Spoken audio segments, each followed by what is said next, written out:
Ma taqaanaa hogaamiyaha ugu da'da yar qaaradda Afrika loona tixgeliyo inuu yahay dhammaan dalalka caalamka madaxweynayaashooda ka ugu da'da yar, sidoo kalena loo tixgeliyo madaxweynaha ugu firfircoon uguna dadaalka badan qaaradda Afrika. Waa madaxweynaha dalka Burkina Faso ee lagu magacaabo Ibrahim Traore. Qisadiisu waxay kula muuqanaysaa marka lagaga sheekeynayo sida filim oo kale, laakiin waa run iyo dhab xaqiiqo ah oo dhiirigelinaysa dhammaan dhalinyarada qaaradda Afrika. Mowduuceen maanta waxaynu ku falanqayn doonaa hogaamiyaha da'da yar ee loo yaqaano Ibrahim Traore ee madaxweyne ka ah dalka Burkina Faso. Qodobka ugu horeeya waxaynu ku soo qaadan doonaa taariikh nololeedkii iyo goortii uu dhashay Ibrahim Traore. Ibrahim Traore waxa uu dhashay sanadii 1988 wuxuuna ku biiray ciidamada qaranka isagoo dhalinyaro ah. Waxaa lagu yaqaanay geesinimo, daacadnimo iyo hufnaan iyo hawlkarnimo.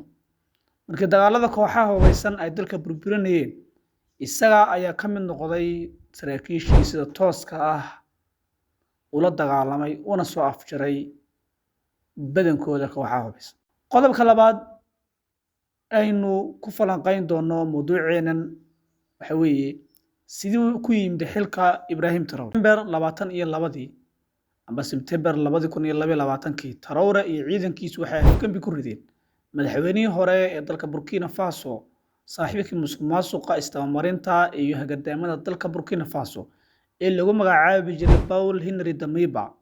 Kadib markii shacabka iyo ciidamadu ay ku qanceen inuusan waxba ka qaban karin waxyaabaha horumarka iyo wanaagga dalka. Waxaa la yaab leh oo la yaab ahayd in shacabka ay si weyn u taageereen Ibrahim Traore iyagoo ku tilmaamay geesi qaran. Hogaamiyaha ka horreeyay ee Damiba dhowr mar ayuu Ibrahim Traore fursad siiyey si uu dalka wax uga bedelo, balse markii Ibrahim Traore iyo saaxiibadii ay ku qanceen inuusan Damiba dan u soo wadin dalkooda Burkina Faso, waxay go'aan ku gaadheen inay afgembiyaan. Afgembi bay ku sameeyeen, shacabkiina taageero fiican ayay ka heleen. Qodobka saddexaad aynu ku falanqayn doono mowduucan waxa weeye fikradiisa siyaasadeed. Ninkani muxuu aaminsan yahay? Ibrahim Traore wuxuu aaminsan yahay Pan-Africanism, taasoo macnaheedu tahay in Afrika isku tashato, hal lacag iyo hal bana yeelato.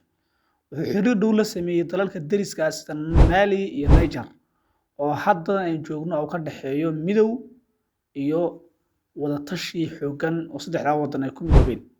Wuxuuna si weyn ugu soo dhawaaday oo aad saaxiibtinimo la yeeshay dalweynaha Ruushka, isagoo meesha ka saaray saameynta reer Yurub ku lahaayeen dalkiisa. Wuxuu dhalinyarada ku dhiirigeliyay inay ogaadaan in hogaaminta iyo mustaqbalka Afrika uu gacantooda ku jiro. Qodobka afraad, muxuu caqabado iyo dhaliilo la kulmay Ibrahim Traore? Si kastaba ha ahaatee, Traore ma aha mid aan la dhaliilin.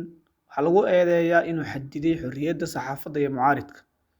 Weli dalka waxaa ka jira weeraro hubeysan, taas oo muujinaysa in balqaadadiisii amniga aanay weli dhammaystirmin.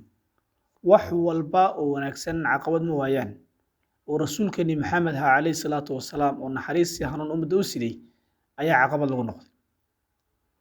Qodobka shanaad waa saameynta uu leeyahay ninkani iyo saameynta uu ku yeeshay caalamka iyo gaar ahaan dalkiisa iyo dhalinyarada Afrika. Dhalinyaro fara badan oo Afrika ku nool ayaa ku tilmaamay Ibrahim Traore inuu yahay sankaaraha cusub.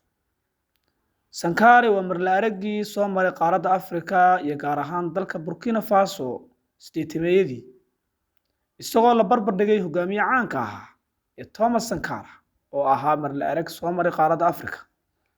Waxay arkaan oo Ibrahim Traore ay dhalinyarada Afrika u arkaan astaan madax bannaani, sharaf iyo rajo cusub oo Afrika u soo baxaysa. Haddaba ugu dambeyntii, Ibrahim Traore waa tusaale muujinaya in dhalinyaro da'yari ay hogaamin karaan dalal waaweyn oo sida Burkina Faso oo kale ah, oo ay rajo cusub iyo iftiin siin karaan qaaradda Afrika.